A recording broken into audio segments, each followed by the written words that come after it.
The entire approval and promotion of GMOs was based on industry manipulation and political collusion.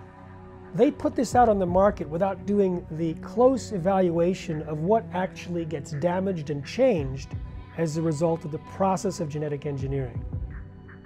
If you look at 30 or 35 or 40 different diseases in the United States, they're all going up in parallel with the increased use of GMOs or the Roundup that's sprayed on those GMOs. We're talking autism, diabetes, deaths from obesity, Parkinson's, Alzheimer's, high blood pressure, kidney disease, deaths near end-stage kidney failure, leukemia, several types of cancer, and the list is long. How is it that GMOs could possibly contribute to all of these different diseases? So we look at three categories. The first category is the genetic engineering process itself. It could increase allergens, toxins, create nutritional problems, even lead to new diseases. The second category is from the corn that produces its own toxic insecticide called Bt toxin. It's bacteria, soil bacteria. And it produces a natural toxin that pokes holes in the guts of insects, certain insects, and kills them.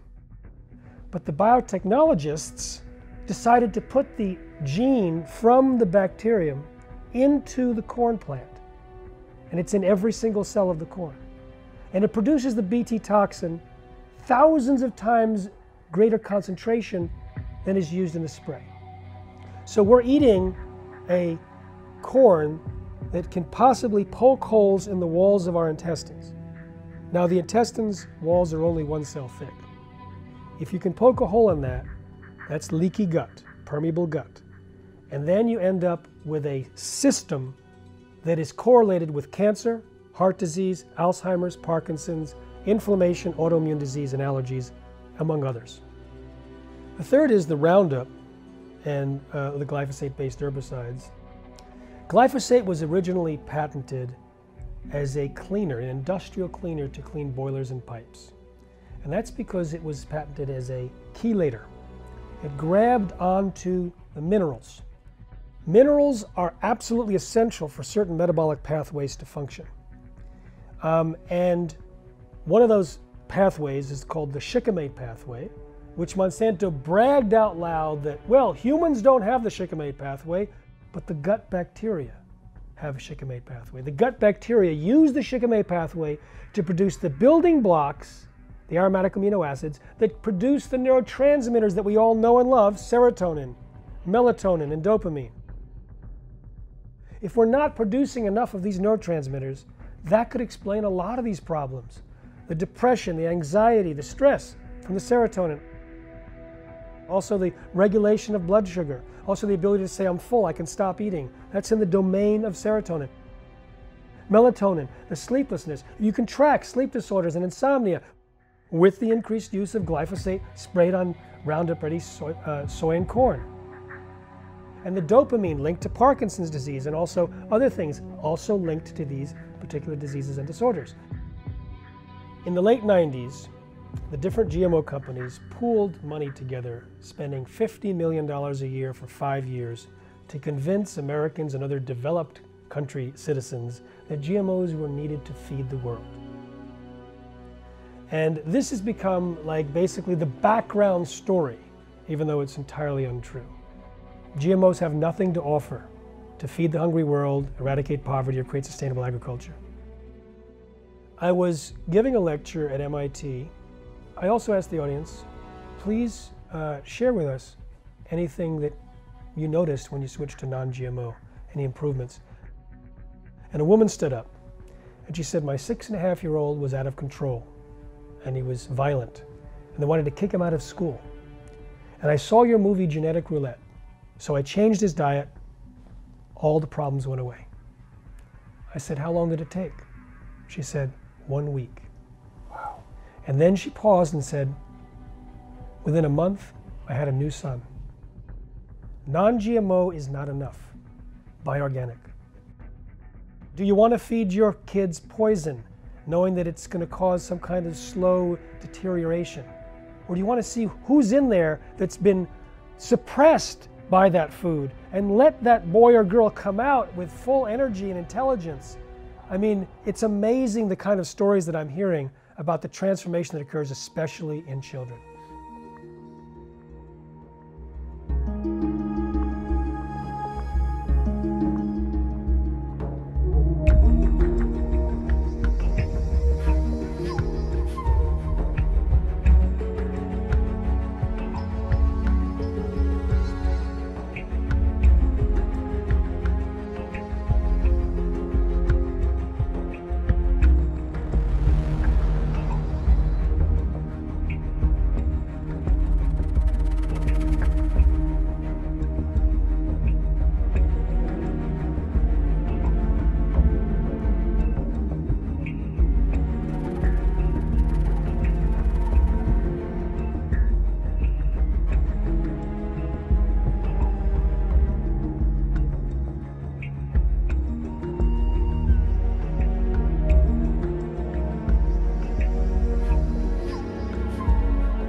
There's no other companies that I can think of that are doing more damage to the world today than these companies like Monsanto and Dow and Syngenta and BASF, and these companies that are altering our soil, and that's running off into our water supplies. So it's poisoning the water, it's poisoning the soil of the earth, and it's poisoning the air of the earth. What do we need to survive? We need clean water, we need clean food, and we need clean air. And these companies are contaminating all three of those processes. We have proof now that glyphosate, atrazine, some of the herbicides, as well as the genetically modified foods that have been created in the past, cause damage to the bowel, cause damage to the body, cause damage to the immune system, because we know now that all organ systems in your body are controlled from the gut. And so, you know, it makes you wonder, if you want to wipe out a population, or if you want to create illness across the globe, globally, what is the first place that you attack? You attack the gut of every single individual. Was there some planning behind this? Because they know, or do they know, that if they disrupt and damage the gut, that they're ultimately going to create massive amounts of disease and sickness in the population all over the world. The main cause, if you want to look at the root cause of disease, and you want to take it even a step farther from people eating and being exposed to all these chemicals, then you start looking at who is producing these chemicals, right, who is approving these chemicals. You have massive allergies that are happening right now with children because of the genetically modified foods. The Columbia University Medical Center just came out with a study on this CRISPR technology, this gene editing technology, and they found hundreds of mutations that can happen using this technology. So we have a serious problem on our hands right now, especially in the United States and around the world, because this is the direction these companies are going. If you eat a genetically engineered produce, you could be potentially changing your genes, changing your DNA, and you could become a hybrid. I always say it's we the people that are the ones that create the fastest change. Change your lifestyle, switching over to organic, clean, healthy food, and healing the gut first. Disease starts in the gut, but health also starts in the gut at the same time. The biggest, deepest, darkest secret the medical profession hopes you never find out is how you can heal yourself without them involved.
Quite rich that Western mainstream media is now talking about the suffering of the people in East Ghouta. Well, where was Western mainstream media in the last 6 years when the inhabitants of that region have been suffering so terribly at the hands of terrorists who are being backed by the Americans and the British?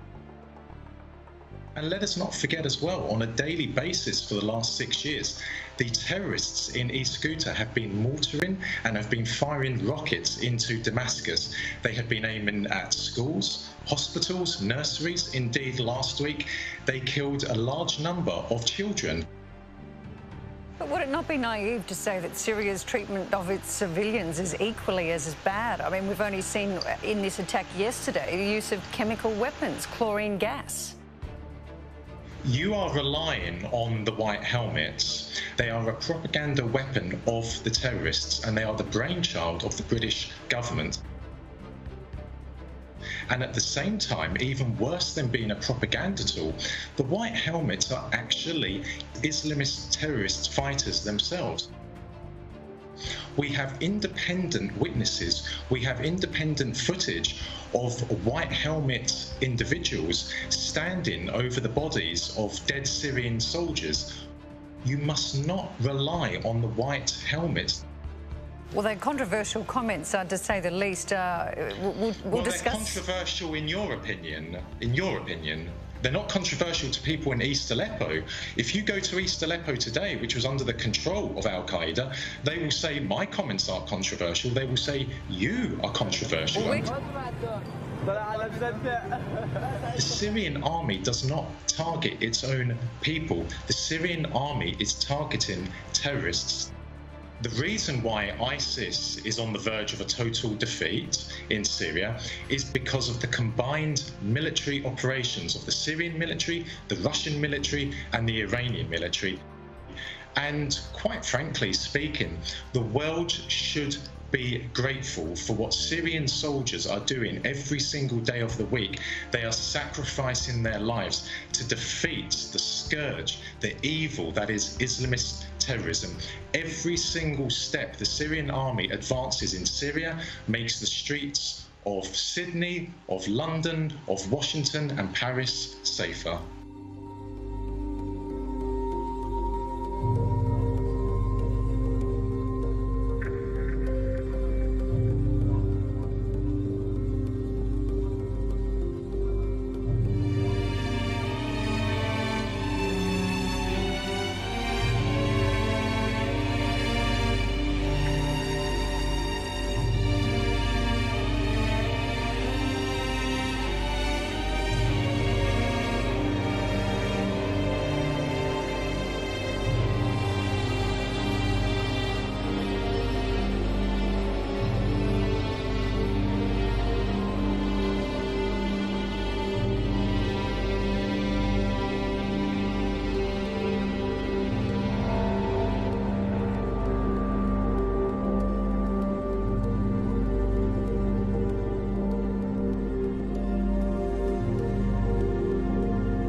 Yo creo que está siendo la última fase casi, digamos, de esta guerra en la que el imperialismo está perdiendo la guerra. Los que han creado esta guerra, es decir, Estados Unidos y sus aliados, Israel, Gran Bretaña, Francia, Arabia Saudita, Turquía, etcétera, etcétera, han perdido prácticamente todo Siria. Entonces es uno de los últimos reductos que les queda y entonces están desesperados y como sea quieren parar la guerra y quieren preservar de alguna manera los terroristas a los que protegen en la Ghouta. Entonces es por eso por lo que están sacando tanto ruido, porque son los últimos bastiones, los últimos cartuchos que les quedan. Están queriendo repetir el guión que pasó en Alepo. En Alepo, como era una zona importantísima, geoestratégica, fundamental en el proceso de la guerra, inventaron a través de la prensa millones de rollos como que asesinatos, bombardeos de hospitales, bombardeos de escuelas, matanzas de civiles, para tratar de que la ONU condenara y poder provocar una intervención militar. Bien. Aquí está pasando lo mismo. Están recurriendo a una mentira brutal de que hay un masacreo de la gente y tal, cuando en realidad casi todos los muertos que ha habido en la Ghouta mismo han sido obra de los terroristas. Son los que tienen raptados y utilizando como escudos humanos a la población civil. La ONU, hay que ser conscientes que siempre está apoyando al imperialismo, que siempre hace lo que dicen los Estados Unidos y sus aliados. Y ahora el recurso a la ONU ha sido para paralizar un poco la guerra, no tanto por el tema humanitario, que eso les importa un bledo a los americanos y compañía, sino para reorganizar seguramente sus fuerzas que están muy debilitadas y para poder aprovisionarles de más armamentos. La guerra de Siria ha sido una guerra que ya hay muchos testimonios que indican que estaba programada con mucha antelación, mucho antes que 2011, que estaba programada por el imperialismo por toda una serie de razones, por su situación geoestratégica, su postura antisionista. Había un montón de razones que motivaron al imperialismo a crear una guerra desde fuera contra Siria. Yo creo que Rusia no está en ningún caso por partir Siria. Ha defendido siempre la integridad de Siria en todo momento y seguirá con ello.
sind denn die Rüstungsausgaben auf dieser Welt verteilt? Also so wie das öffentlich debattiert wird, hat man ja das Gefühl, Russland hat einen riesigen Rüstungshaushalt. Und die arme NATO ist so weit im Hintertreffen, dass sie jetzt endlich ein bisschen mehr aufrüsten muss, um da aufzuschließen.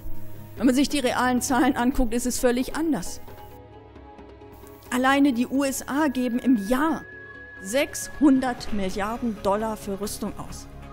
Und da sind die Zusatzausgaben, die der Trump jetzt plant, noch gar nicht drin. 600 Milliarden. Die europäischen NATO-Staaten geben 300 Milliarden Dollar pro Jahr für Rüstung aus. Macht zusammen einen riesigen Berg von 900 Milliarden Dollar, die für Panzer, für Raketen, für sogenannte Raketenabwehr und für Militär rausgeschleudert und verschleudert werden. 900 Milliarden. Und wenn ich dann angucke, was gibt Russland dafür aus, das sind 60 Milliarden. Ich finde auch 60 Milliarden noch zu viel. Aber den Leuten zu erzählen, dass wir nach 900 Milliarden Dollar Rüstungsausgaben aufrüsten müssen, um gewappnet zu sein gegenüber einem Land, das 60 Milliarden im Jahr für Rüstung ausgibt, das ist doch wohl einigermaßen absurd. Und wer sowas erzählt, versucht die Leute für dumm zu verkaufen.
Despite all our protests, the US machines started working. The conveyor belt started rolling. There are missile defense systems in Alaska and California.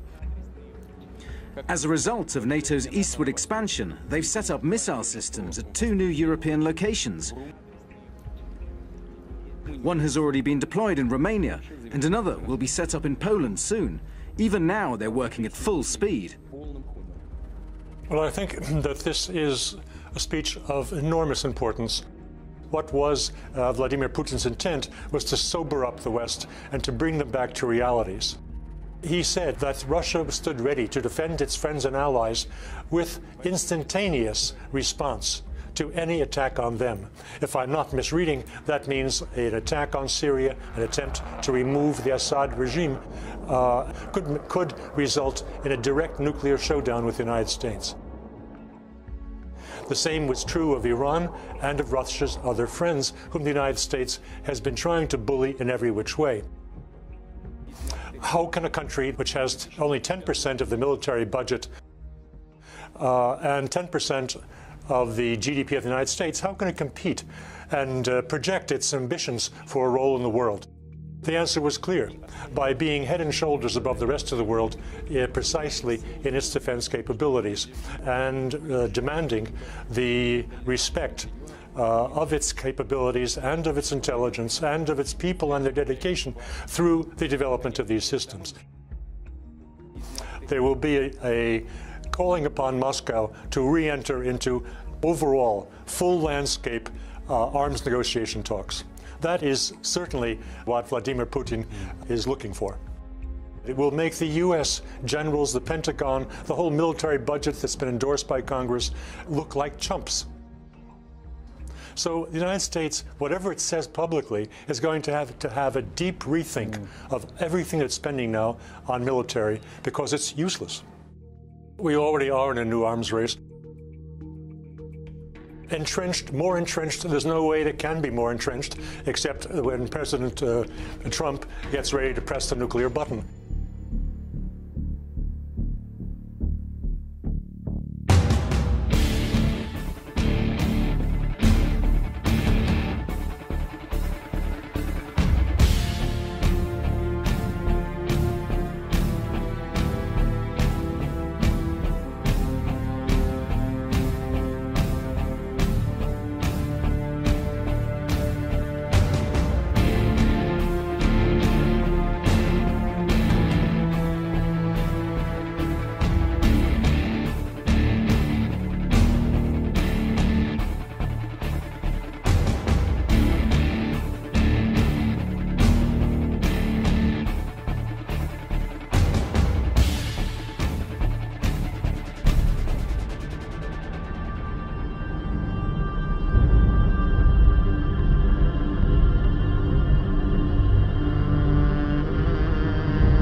I believe that data is the new oil.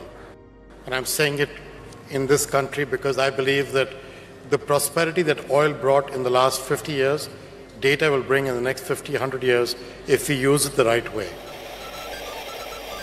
So data is the new oil, and we are entrusting this new oil, this new prized commodity, into the hands of the likes of the CEO of MasterCard and his monopolist corporate cronies.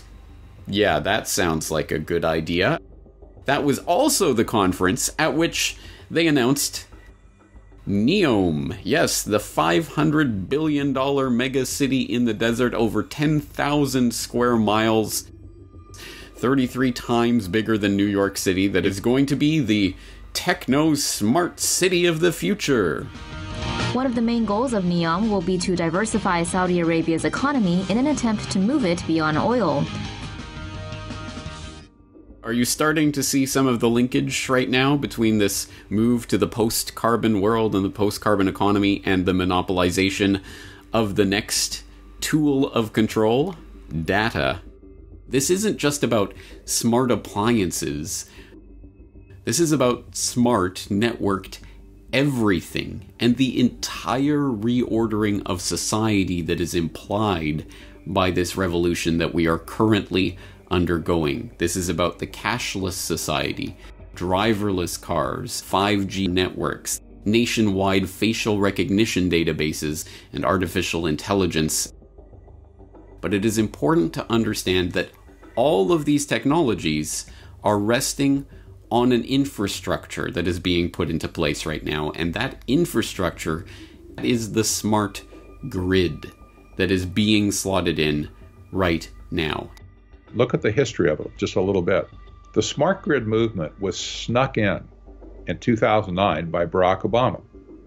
But here's the thing that's greatly disturbing, is that in 2009, it not only happened in the United States, it happened all over the world.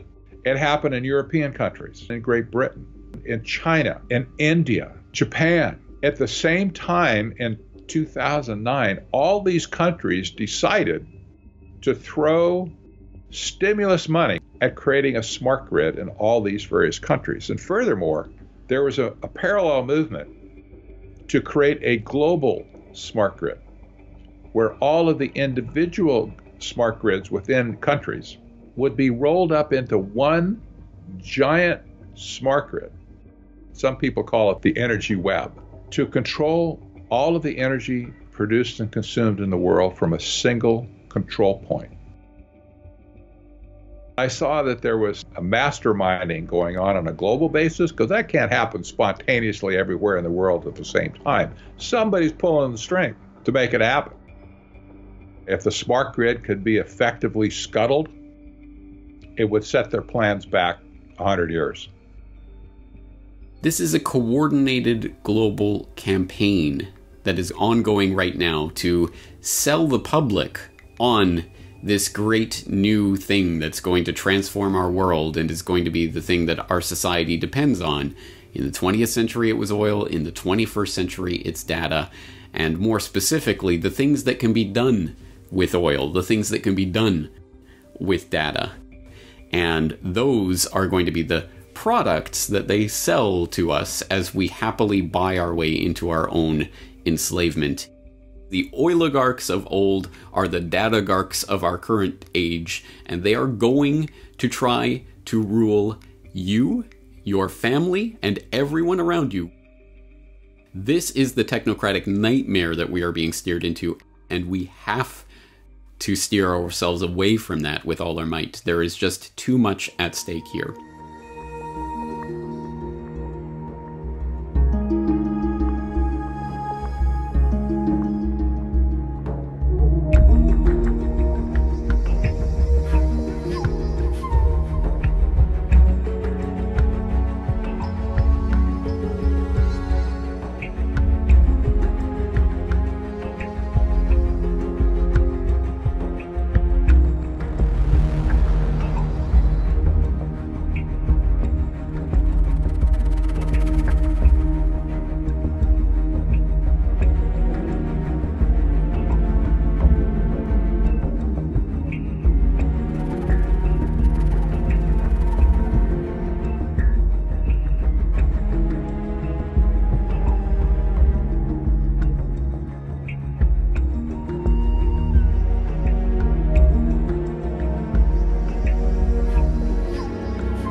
The problem with these short distance 5G millimeter antennas and broadcasters, they don't go very far and they don't go through buildings very well.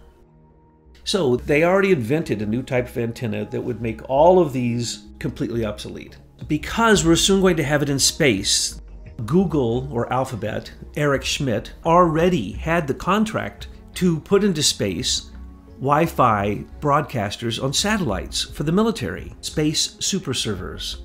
As he has a system where he only needs to now add 3,000 more satellites and he will have complete global 5G Wi-Fi dominance of the world. This broadcast of this type of millimeter 5G, as they call it, it's like projecting a cloud of electromagnetic frequencies, but on such a high level that it is basically the speed of light. So there's a battle between Eric Schmidt and Elon Musk. Elon Musk and all this stuff going into space, those are satellites. He's doing experiments in different parts of the world. The one that didn't make it into space and blew up recently, that one was headed for South Africa. Why was he going to broadcast Wi-Fi to South Africa? Because it is for human control, not for giving cell phone connectivity.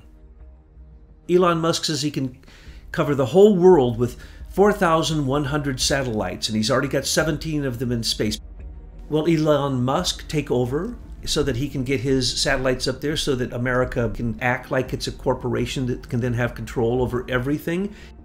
The last thing that they want is a human being or any moving device to have any free will that isn't controlled by what they call remote aggressive management. In the Internet of Things, it points out that this type of fascism must be controlled by a system that is pervasive Wi-Fi so that they can turn the human being into wetware. So that they can have off switches in your brain. You can simply set a certain frequency, a millimeter frequency, and beam it to a human being, and their skin, through every pore in their body, its conical shape becomes an antenna. It can receive these millimeter waves, and the wetworks that are inside of them, which are going to be added, will make you controlled by 5G. It's pervasive. No one will be able to hide.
It's basically a digital prison that's coming online.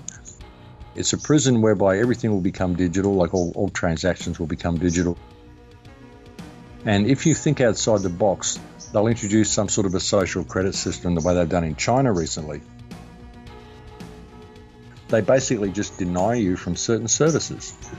The way they're doing it is they're penalising people through this social credit system, which basically forces them outside of the general box of society and forces them into a life where they've basically got no other option than to commit crime, steal to get what they want or whatever. And so they end up in the smart prison system. So that's the way they're going to be dealing with dissenters. You walk into a supermarket, pick up what you want and walk out. It detects everything you've picked up. They're all microchipped.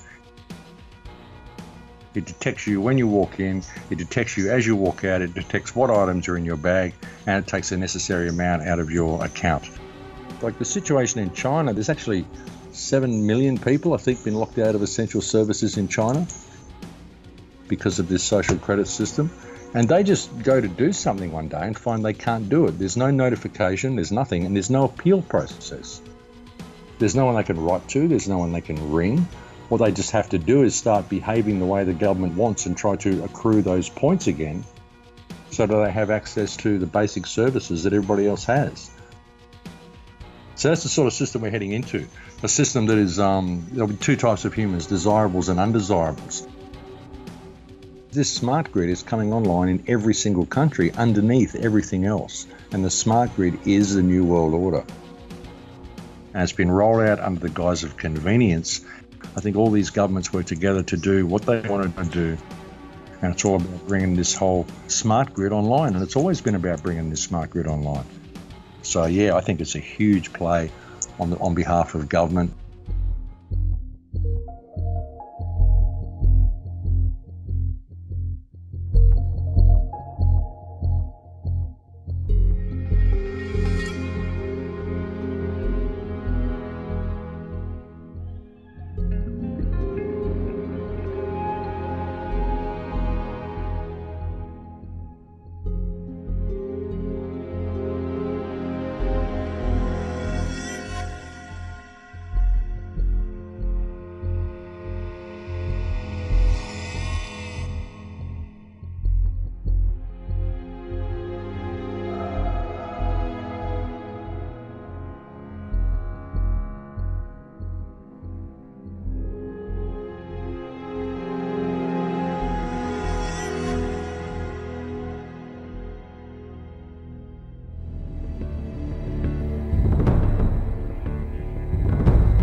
It looks genuine to me. That is exactly how I would expect craft to behave. I see this as a battle between two off-planet fleets.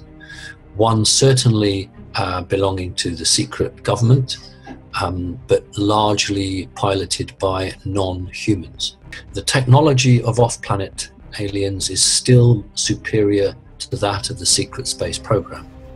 The flashes that you saw were not just weapons being fired, they were when you put the craft into super charge. It allows you to strengthen the force field, for want of a better word, or jump through space and time. So what I believe we're watching there is a battle for the Earth between beneficial off-planet entities and, I suppose we'd call them cabal entities, trying to fight for the status quo.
once we go through this consciousness shift, we're going to have a closer connection with our higher selves and the Akashic realm.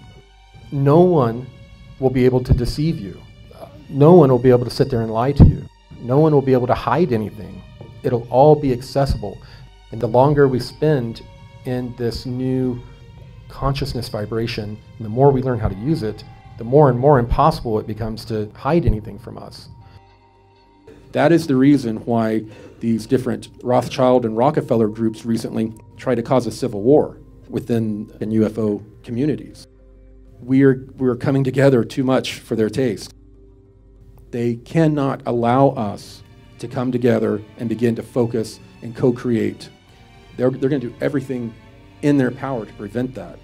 But until we begin to stand up and use our own power, then we're always going to be slaves. And as soon as we realize that, we're creating a new reality. So I'm asked, what's going to happen first?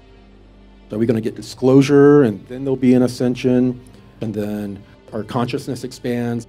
My answer is, I don't know. We're going to co-create that reality together. It's up to each of you how this is going to unfold. But we got to put aside these different belief systems, not allow them to even be a part of the conversation. We have to come up with a common goal, and our common goal is we want to know. We want disclosure.